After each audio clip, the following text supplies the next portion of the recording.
And now, it's the moment we've all been waiting for. Live from the Roosevelt Hotel, make some noise for Brittany Schmitt! What's up, Los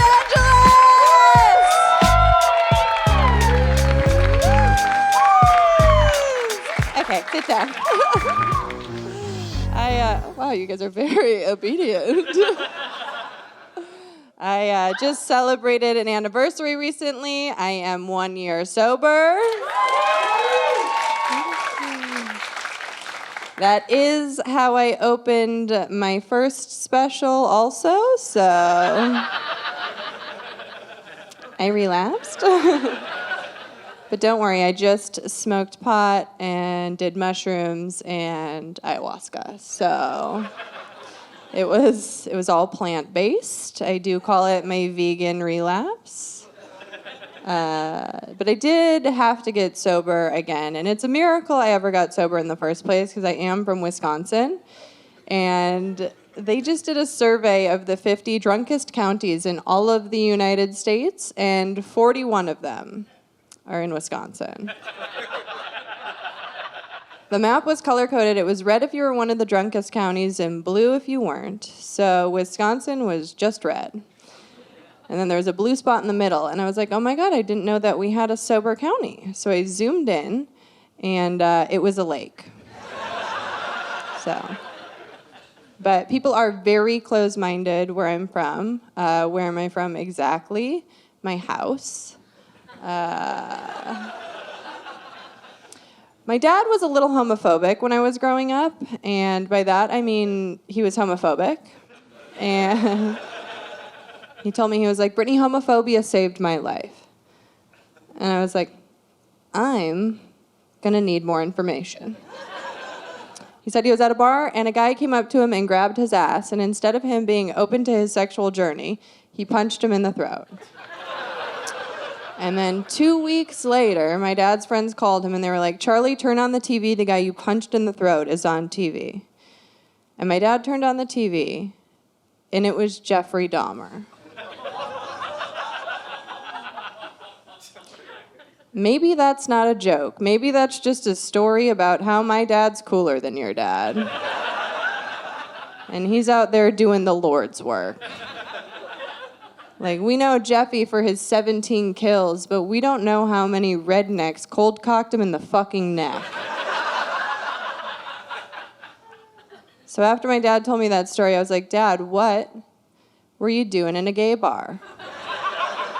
And I was like, now might not be the time for me to tell you this, but I am bisexual. And then he punched me in the throat. So that's how my Thanksgiving went. I love my dad, but he is an imperfect man. He also gets drunk and says the N-word. You hear that? That's white guilt. I told him, I was like, Dad, you gotta stop that. And he didn't. So now every time he says the N-word, I just fuck a black guy. It's my grassroots effort to reverse his racism. Reverse cowgirl his racism. I call it community cervix. It was difficult to do as a 10-year-old, but getting easier with time. My husband and I, we had an open marriage because we wanted everybody to know it was ending. My ex had me in hospice. That is where hoes go to die. Don't worry, I got out. You know your marriage is in trouble when you start really cheering for a mistress. You know? I was like, I just want someone to fuck the shit out of you. And he was like, you could do that? And I was like, I think my time here is done. I just started interviewing nannies. He's like, but we don't have kids. I'm like, we all know what nannies are for. You know? But being married to a man is tough because men don't know how to cheer women up at all. Like, I was on a heated call, and my ex, he popped his head in the room, And then he left, which means he thought about this. And he came back, and he put his balls on my shoulder. I was like, what the fuck are you doing? And then he looked at me like I was the asshole. And I was like, I'm on a Zoom call. You don't want to be in a relationship. I could end it there, but you don't want to be in a relationship with somebody who doesn't believe in you, for real. And my ex didn't believe in me. Not with the important stuff. Like, he didn't think I could fuck Drake. And I can tell by some of your silence that you also don't think I could fuck Drake. I think if I could find him, I could fuck him, you know? Like, I'm not saying he'll write a song about me. I am not saying that I won't be escorted off of the property afterwards. But I do think I could be Drake's mistake, you know? Like, I don't know if you guys saw the Tiger Woods documentary, but he got so sick of fucking a supermodel that he went into a Perkins and started fucking the hostess. So I feel like I could be Drake's Denny's bitch. You know? He goes in hungry and I give him a grand slam. That's anal. After I got divorced, I texted this guy in the NBA that I used to hook up with, and I was like, yo, I'm single again. Do you want to blow my back out? And he said, nah. I said, cool. Do you have Drake's number? And he was like, you're like 20 years too old for Drake. And I was like, I am 34. And he was like, exactly. So. When you're a married woman and you get divorced, you realize you have no male friends for real. Like, I thought I had a bunch of male friends, but you've just got motherfuckers waiting in the wings. Okay? Like, I have this guy in my life that I talk to 3 times a week. He calls me his little sister. The second I told him I was getting divorced, he's like, so we fucking or what? I was like, you call me your little sister. And he's like, I'm from the South. So I fucked my brother. I'm just kidding. I got on dating apps, which are a fucking haunted house. Like, guys will put up pictures of them and like 3 other people. And I'm like, well, I wouldn't fuck any of these people. And my friend took the phone from me and she's like, well, these are his kids. We live in Hollywood, baby. The most eligible bachelors are children. When a guy in LA says he's looking for a 9 or a 10, he does mean you're old.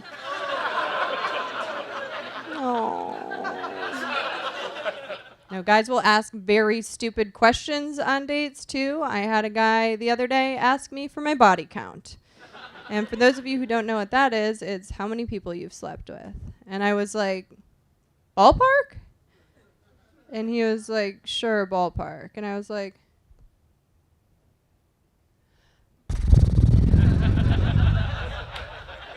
no, you could fill a ballpark. Like, Yankee Stadium. I got on another dating app called Field.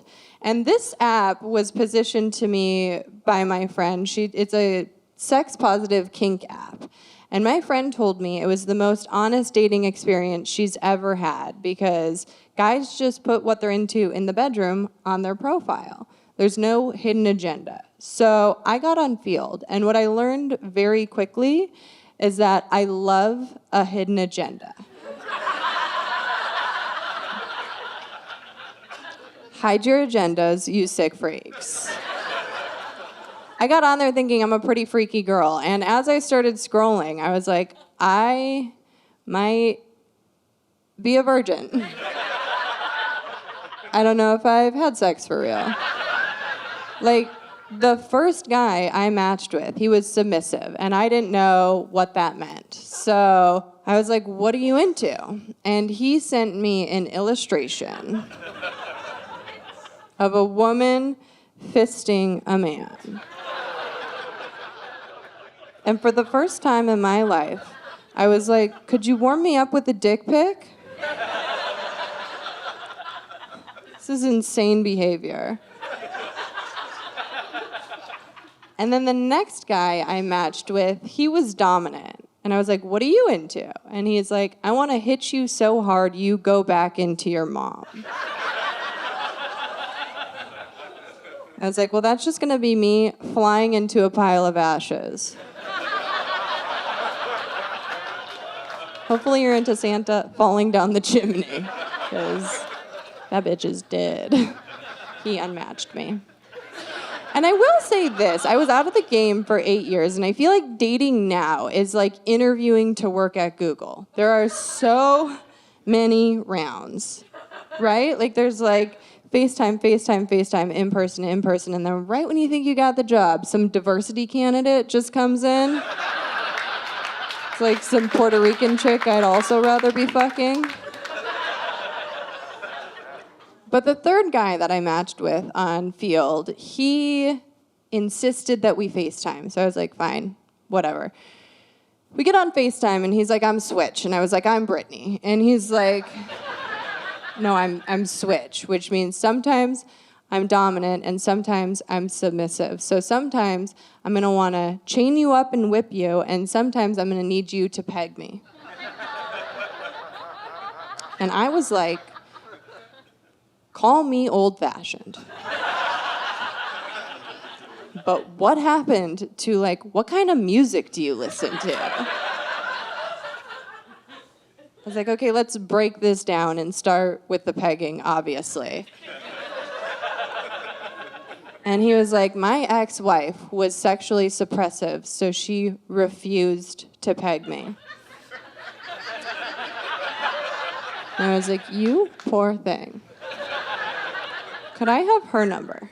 I feel like we're more on the same page. So he's like, what I would have to do is I would put an ad up on Craigslist, and I would have a trans woman fuck me in the bathroom of a Ralph's. And I was like, which Ralph's?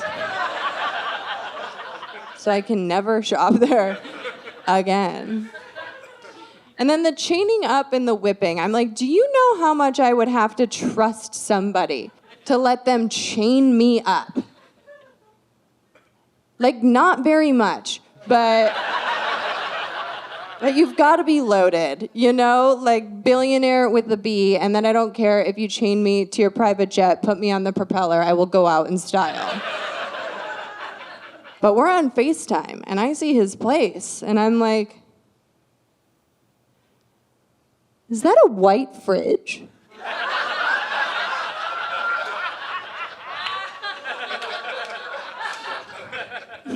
Are you a renter?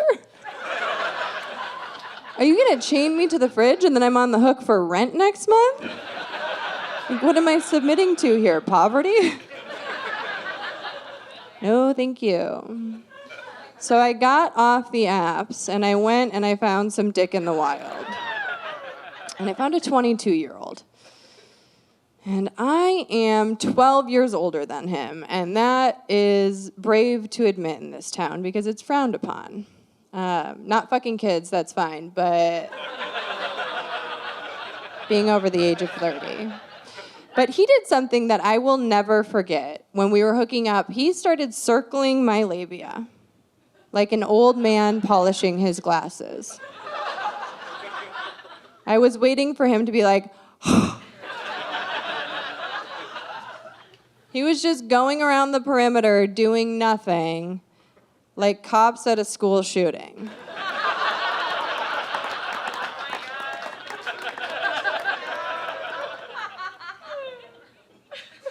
And a lot of guys get quiet during that joke because you're learning for the first time that's not a move.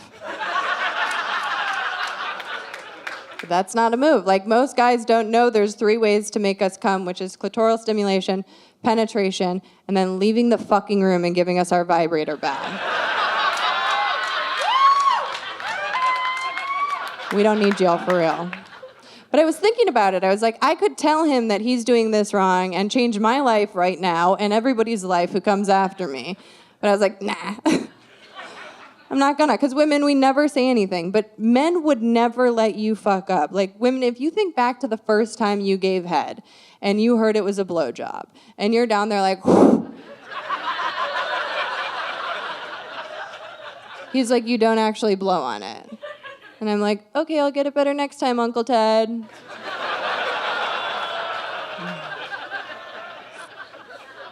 I started hooking up with a white guy. Bummer. You know, his kink was that I used to fuck black guys. So he's like, sometimes when we're hooking up, I'm thinking about how you used to fuck black guys. And I was like, well, that makes two of us. So I told him, I was like, why don't you fuck me like a black guy? And he just left his socks on. That's a great joke. Not enough of you have fucked black guys. I dug another guy out of the recyclables, and he came over with a Magnum condom, and he doesn't have a Magnum dick. And I'm not size shaming, but it's just like, bring the right tool for the job. Because when he put it on, it looked like a pickle in a produce bag. And I got on top, and it fell off immediately. And he was like, oh, you're just so tight, girl. Which I love to hear, because I have been doing my Kegel exercises, or as I call them, my puss-ups. But it's not a Chinese finger trap, you know? So he put another one on. And then again, he looked like a kid in his dad's trench coat. Just like, I'm ready to go to work. I'm like, you're never going to be ready. I feel like sometimes you don't know a deal breaker until it's staring you right in the face. Like, before I was married, I used to hook up with this guy in the NBA, and he came over and he took his shirt off, and he had a tattoo of an old woman on his abdomen. And I was like, who is joining us? And he was like, that's my Nana. And as I mounted him, I was like, I feel like you didn't really think this one through, you know? Nana can see me. She's got her glasses on. So I just put a pillow over Nana, and I was like, I'm too competitive for threesomes. And then the next time he came over, he had a tattoo of a man on his chest, and I was like, who is that? And he's like, that's my dad. And I was like, well, my first gangbang cannot be with your entire family. So you gotta get the fuck out. And then after I wrote that joke, my friend was like, hey, Brittany, have you ever Googled NBA players with tattoos of their grandma on their stomach? And I was like, no, why would that even be something you could Google? And she's like, he is the only one that comes up. So enjoy that Google search tonight. I think relationships are hard in general, but they're definitely harder when the other person doesn't know you're in one. Like, I thought I was dating this guy, and I should have known that I wasn't, because he did something insane in the bedroom. He wore a condom and pulled out. I was like, I feel like you don't trust me. It was after I told him, I was like, I'm clean, I have an IUD in, you're the only person I'm fucking tonight. Maybe. And I don't know if you guys know this about contraception, but IUDs are 99.9% effective at preventing pregnancy, and condoms are 98% effective at preventing either of us from enjoying it. Like, for the first time in my life, I felt like I understood frat guys. You know, I was like, take the condom off, you fucking pussy. I can't feel anything. I just, like, smashed a natty light can on my head. I feel like guys think that we really want to trap them. Like, we really want to have your babies. And I just want to tell you from the bottom of my pussy that we don't. Like, I don't think you know what we're doing to our bodies to not have your kids. But right now, I have an IUD in. And if you don't know what an IUD is, do you know what a Tesla logo is? Can you imagine putting one of those inside of you? It was malfunctioning the other day, and it felt like a cat falling down curtains. And my gyno was like, I could pull it out. And I was like, you leave that thing in there. It's gonna be like a Humvee after Desert Storm when it gets out. Like a flag after the war. We lost a lot of good men out there. Condom King had a bunch of other girlfriends, and they all got sent to me on Instagram, and they were all very young and very beautiful. And it was a moment of reckoning for me, because I was like, oh no, I'm the old bitch. Like, I'm the one that he likes for my personality. Kill me. But I was just thinking about those girls getting sent my profile and seeing me, and they're probably just like, ooh, she's so old. I bet her pussy smells like old books. Where's a monocle? It's like Mr. Peanut. My pussy is a lot like Mr. Peanut. It is a little salty, and it has been chewed up and spit out by some of your favorite athletes.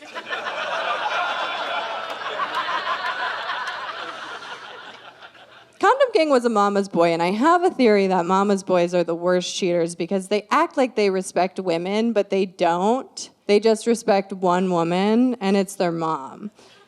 And they go through life trying to assemble her with a bunch of different bitches. You know, they're playing like Build-A-Bitch.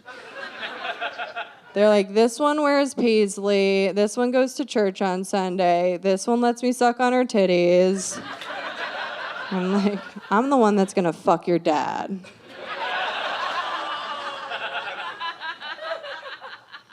I am getting older, though. I do have a really hard time sleeping now, and I was talking to my friend about that, and she was like, you need to take magnesium. It'll make you sleep like a baby. So I Googled magnesium, and magnesium is a supplement that makes you sleep and shit, which feels like something you don't want the same pill doing, you know? I was like, when you say sleep like a baby, do you mean like in a pile of my own shit? That's what it feels like. I do feel like everything changed in the 8 years that I was out of the game, though. Like, even hooking up has changed. Like, everyone's eating ass. You are. I see you. Like, back in my day, we used to be like Anne Frank about butt stuff. Like, you did it quietly in an attic and journaled about it right before you died. You know? I do feel like ever since I've been single, I've been weirdly attracted to autistic guys. Because I feel like they're playing hard to get. I'm like, why won't you make eye contact with me?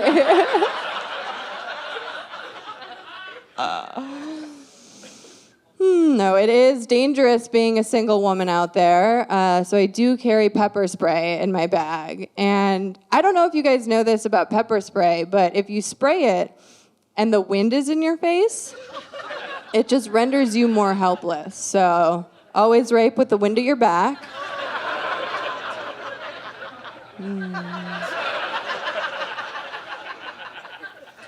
I am a people pleaser, which means I'm really bad at saying no. So, I've never been raped.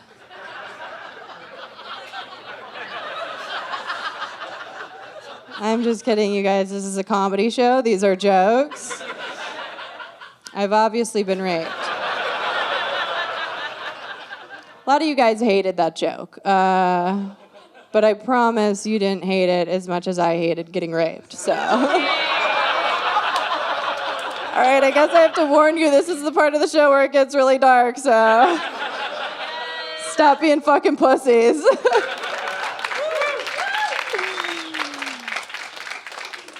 I was talking to my best friend from high school the other day, and she told me that the person that bullied me the most when I was growing up died. And I was like, oh my God, you didn't think that I knew my mom died? And she did kill herself, and you guys not laughing at these jokes won't bring her back to life. So, When she was alive, she was never any fun, but her final act was a blast.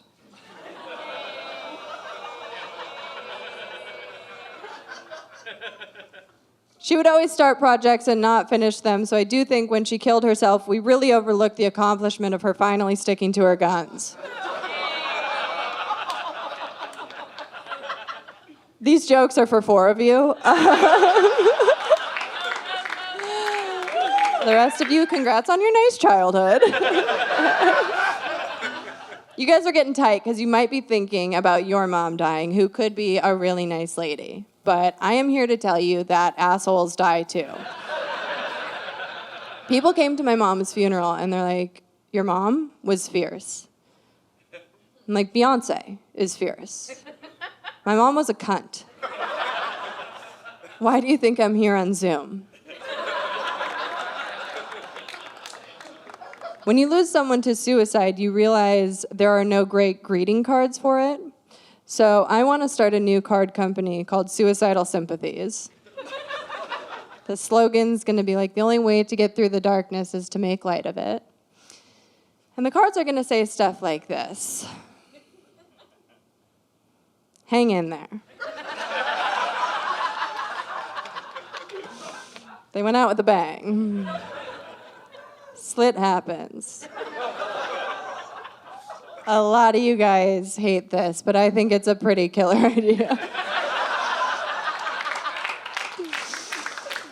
I live in LA, so I do woo-woo shit. I have a clairvoyant, and he said, your mom's spirit is restless, and she wants to come back down to earth.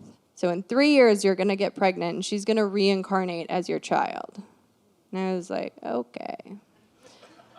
So what I'm hearing you say is in 3 years, I'm having an abortion. She got her the first time, I'm going to get her the second time, you know? I'm just Googling, when does the soul enter the fetus?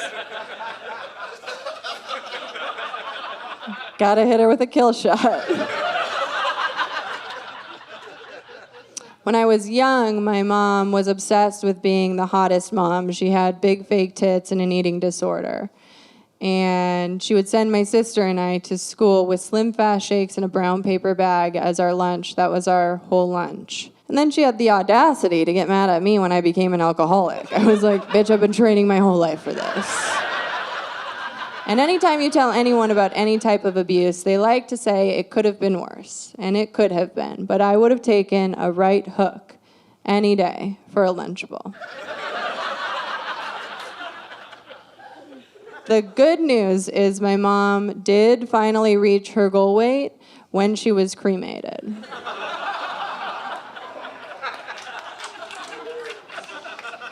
She wanted to be a hot mom. You guys, she is the hottest.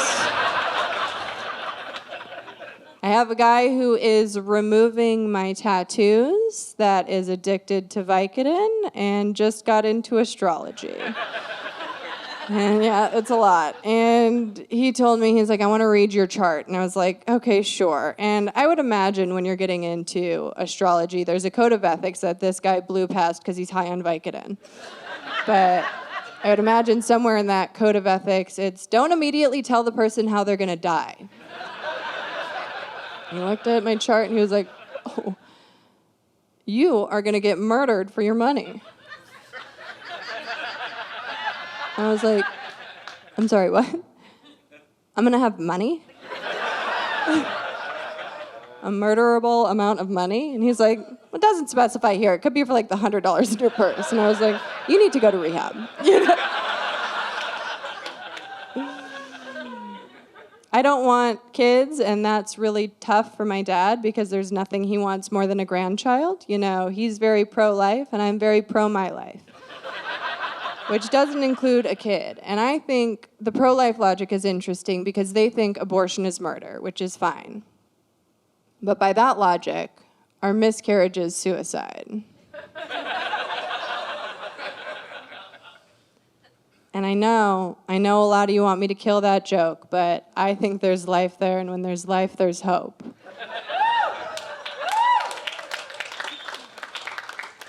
I know I just said I don't want kids, but that doesn't mean I don't have any.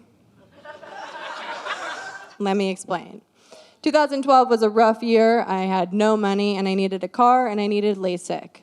So I donated my eggs. And then once I got the money, I could only afford one, so I got a car, which I crashed because I couldn't see. But I'd rather be Ray Charles in a Range Rover than me with 20/20 at a bus stop. There's nothing more depressing than poverty in high def. I keep in touch with one of the families that I donated to, and she sent me a picture of the little girl yesterday, and she was doing this in the picture. And I was like, put away your Punnett squares. Alcoholic slut is a dominant gene, so buckle up. I did also just freeze my eggs, and I don't want kids, but I do want a rich husband. So I'm gonna have to give him whatever he wants. But there is a chance that I just become rich, and then in 10 years, I'm eating those eggs like caviar on a yacht. It's an interesting dichotomy being sober and being a comic, because as a sober person, I don't want to cause anyone any harm. I want y'all to have a nice life. But as a comic, when you come for me, I have a really hard time remembering I'm sober. Like, I posted a clip online about my mom's suicide, which is triggering, and a girl DM'd me, and she said, I hope your dad kills himself in front of you like mine did, you dumb cunt, rot in hell. And as a sober person, I wanted to be like, oh my God, honey, I'm so sorry you're struggling. I'm sending you love.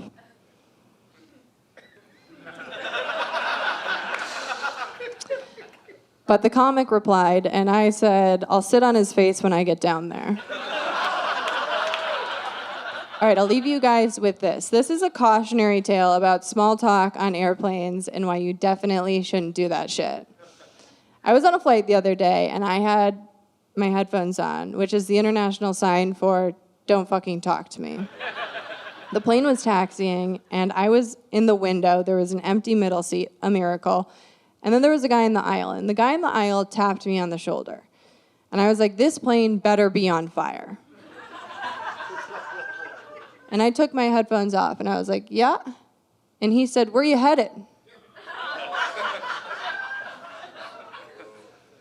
I said, well, we're on an airplane. So hopefully we're both going to Los Angeles. I wasn't planning on parachuting out over Denver. And he said, is LA home? And I've lived in LA for 12 years. I could have just said yes, and that would have been that. But I stupidly said no, Wisconsin is home. And then his face lit up in a way that faces don't light up about Wisconsin. And he was like, do you know Ryan Braun? And for those of you who don't know Ryan Braun, he used to play for the Milwaukee Brewers, and he got caught doing steroids. And I was like, yeah, he got caught juicing, and he gave half of Milwaukee herpes when I lived there. And then his face dropped, and he was like, yeah, he's married to my daughter. Don't start small talk on an airplane unless you're ready to learn some really fucked up shit. All right, Los Angeles, you guys have been amazing. I'm Brittany Schmitt. Thank you so much.